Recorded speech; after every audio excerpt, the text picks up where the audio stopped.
টাকা আসার ব্যবস্থা আছে। কি হবে? আমি ডয়ার বার করলাম, করে হাল খাতা কাগজ দিচ্ছি, এই যে এই দেন ভাই, এই ব্যবস্থা কীভাবে হবে?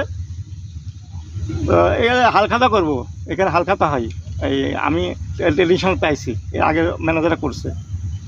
কই যে হাল খাতা কোথায় শুনলাম? হাল খাতা কিসের হাল খাতা? দোকানে হাল খাতা করে, সে কীভাবে হাল খাতা হবে? কী কীভাবে? বললো যে ওখানে জিলাপি খাওয়ানো হবে, হ্যাঁ, আর গান বাজনাও হবে, অনেক জায়গায় প্যান্ডেলও হবে। তো টাকা কেনা দেবে? কত টাকা খরচ হবে? বলে 35,000 টাকা। কেনা দেবে? আমি আমি কথা বলছিলাম যে আতিক ভাই টাকা সেই হবে। আতিক ভাই তো বলিনি, কিন্তু আতিক ভাই আমাকে সাপোর্ট দিয়ে দিল।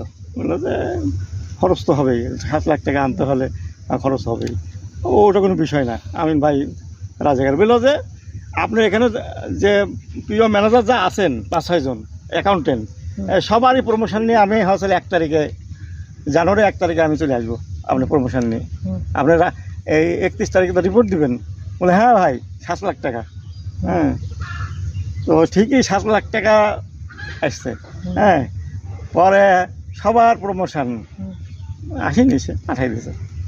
হ্যাঁ, সব ওই যে কাশেম হাসেম যা ছিল, ওই যে আমারও অ্যাকাউন্টেন্ট সব যারা হচ্ছিল 7 লেভেলে প্রিয় ছিল, ম্যানেজার ছিল, ওখানে 5-7 জন ছিলাম না, সবাইকে প্রমোশন দিয়েছে। তারপরে হচ্ছিল ঢাকায়